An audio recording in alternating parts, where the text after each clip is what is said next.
If you've clicked on this video, chances are you probably want to get to know more about Pokemon. Now, this is going to be your novice's guide to Pokemon. I am going to do my best with any specific term that I use to make sure that it's really clear. So if I say anything, I'll make sure to put it on screen or also just tell you verbally what it is. But let's start with game selections. It seems like the best place to start, quite frankly. So a lot of people might want to start playing Pokemon and have a little bit more of a helping hand. Now, when it comes to the Pokemon games, if you're starting from Generation 7, so what do I mean by that? It's the 3DS games and Switch games. So it includes Sun and Moon, Ultra Sun and Ultra Moon, Let's Go Pikachu and Eevee, Legends Arceus, Brilliant Diamond, Shining Pearl, Scarlet and Violet. And am I missing something? Sword and Shield. There you go. Those games are all going to tell you what is effective, super effective, and just what doesn't really work and what is not going to be effective. Now, you're not going to see these pieces of information until you've encountered that Pokemon. So to start with, you're not going to see it. You're going to be like, I'm going to go into the wild here. I'm going to go in blind. But that's okay. It's also just a really nice way. I tend to choose games like this because as somebody who's only played like 7 Pokemon games, I still quite like the helping hand. I still quite like it. I know a lot of experts don't tend to like it and they wish that there was a way to toggle it off. And I totally understand that. But for some people who want to start from the very beginning, it's really useful. Or you could just simply start from the very beginning with red. Why not start from the top? It's a good place to start from. There are many Pokemon games to get yourself into, so why not just simply start from the beginning? Or, for example, maybe your favorite Pokemon is like Psyduck or Piplup or, even Pikachu. Maybe you want to use those Pokemon as your starting point. Then there are always ways to look at what Pokemon are in what specific games. Those guides do exist online, so go and have a look at those, or I will leave some in the description links for you as well. But when you're starting your very first Pokemon, as I just said about what's effective, what's super effective, or what's not, your friend is going to be a type matchup sheet. I do not know my type matchups.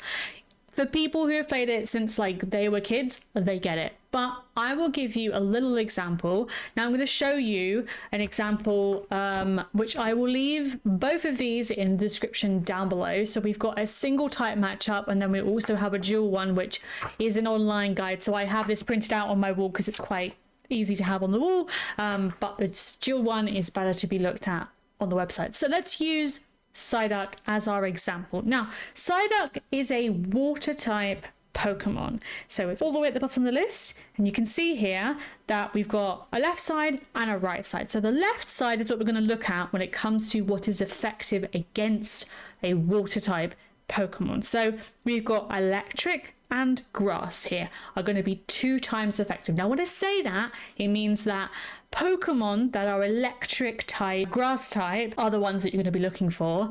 Also, Pokemon that are electric, that have electric type moves, are going to be super important for you to look out for. And also when it comes to grass type Pokemon as well, or grass type moves, is what's going to be super important for you to look at. So below we've got fire, ice, steel and water. Those are only half times effective, so they're not going to be as good, and it's not something that you should really bring to a match at all, to be honest. So on the right hand side, we're going to focus on this. Now, I don't really tend to pay attention to this, but I do understand what it means, so let me give you that context. On the right hand side, it means what water type moves are going to be effective against. So I wouldn't recommend bringing a fire, ground or rock type Pokemon with you, because those are going to be 2 times weaker to a water type Pokemon like Psyduck. And then you've got half, so we've got dragon, grass, water is going to be half times effective towards those, so that's something to consider.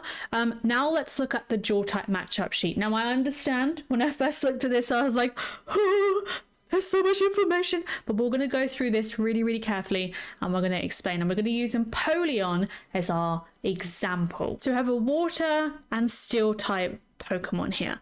So electric Pokemon are 2 times effective. That's what the 2 means. They are 2 times effective. Then we've also got fighting type as well. We also have ground type as well that is 2 times effective. And as you can see, this is a sea of red. It's very confusing perhaps, but there are 2 quarter type effectiveness. There's also a bunch of half type. I won't go through each one, but there are loads of half type effective moves. So those ones are tend to not, I wouldn't say recommend bringing them along. They're not going to be super effective for you.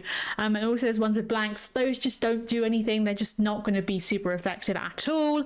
And that is how you look at this. I would recommend the way that I just showed you on the video is the best way to kind of see it, because sometimes it's like looking at the top, going to the bottom, remembering where you are. Just have your cursor go over the square and it will tell you all the information that you basically need to know, which is super, super helpful. Now, when you first play Pokemon, you're going to start with a starter Pokemon. So be selective, choose what you like, but then after that, you'll get given, very early on in the game, you'll be given Pokeballs. And you know, the natural thing is to go out into the wild, grab a bunch of Pokemon, and sometimes some people might just go, you know what, I just want to stick with this and then I'm going to just stay with this until the end.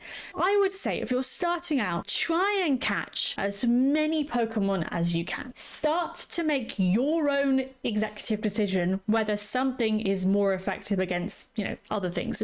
If you like a specific Pokemon and you know, the best way to create the best team is by experimentation. Don't just stick with the same bunch of Pokemon that you have at the beginning. Now, when you catch Pokemon, you obviously have a very limited space to have whatever you have in your main team. So it's 6 Pokemon. But whatever you catch gets sent into a box that you can visit later stages at the Pokemon Center. That's obviously specifically for a set number of games. When it comes to like the newer games, you can kind of pretty much access your box straight away.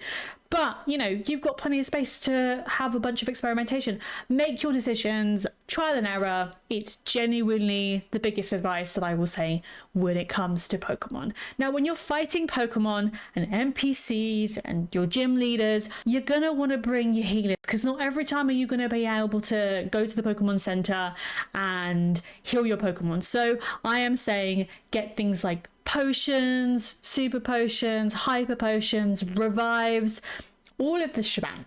Get them all. Have a hoard full of them. And the best way to get these items is be a loot goblin. I cannot encourage it enough as somebody who literally plays Pokemon and is a natural born loot goblin. I have hordes and hordes of items in my bag because you just don't know when you're going to need it. You just don't know when you're going to want to use that potion, and you'll be so happy that you picked it up. And also, of course, you can also buy these items as well, but bear in mind when you buy them very early on in the game, you won't get the best selection, so you won't see hyper potions and you won't see max revives perhaps at the shop. So you know, but keep going and keep spending your money and at the shops, and they are fab. Obviously later games, they merge the centers with the marts together, so something to consider if you're a bit like, where's the Pokemon? And they just merge them together just to save a bit of space basically. And although I just said all of that information, you know, and that kind of encourages you to kind of be prepared for these things, losing gyms is okay. It's perfectly fine to go into a battle and lose, because even though I've played quite a few games, I still lose sometimes the gym battle, and it's fine as long as you are learning from what happened. So I can't encourage you to record your match if you can. Maybe use your phone, use a screen recorder on your computer if you're using an emulator. It's so helpful, honestly, to just learn from your mistakes. And yes, you will lose money and you'll have to restart, but just learn and it's gonna be all right. And if you want to help along the way, then walkthroughs are your best friend. I totally love using walkthroughs, because I will say it, some of the older games really are a bit confusing as to what to do. So the sites that I recommend to you are Fandom. I love using that. I just used that on an Ultra Sun and an Ultra Moon walkthrough because I was like, I just kind of want to use it, want to know what's going on. Bulbapedia, fantastic site as well for walkthroughs. Cerebi is probably my favorite site when it comes to statistics, when it comes to Pokemon, like what is effective against so-and-so and where can I find them? Do you know what I mean? That's really helpful. I love to use these for wild Pokemon. So say, for example, you've come to a specific area and you want to know what's available to catch. What is the effective rate? So when I mean that, it's like, what's the percentage chance of me catching this Pokemon in this particular patch of grass or area or town or whatever it is.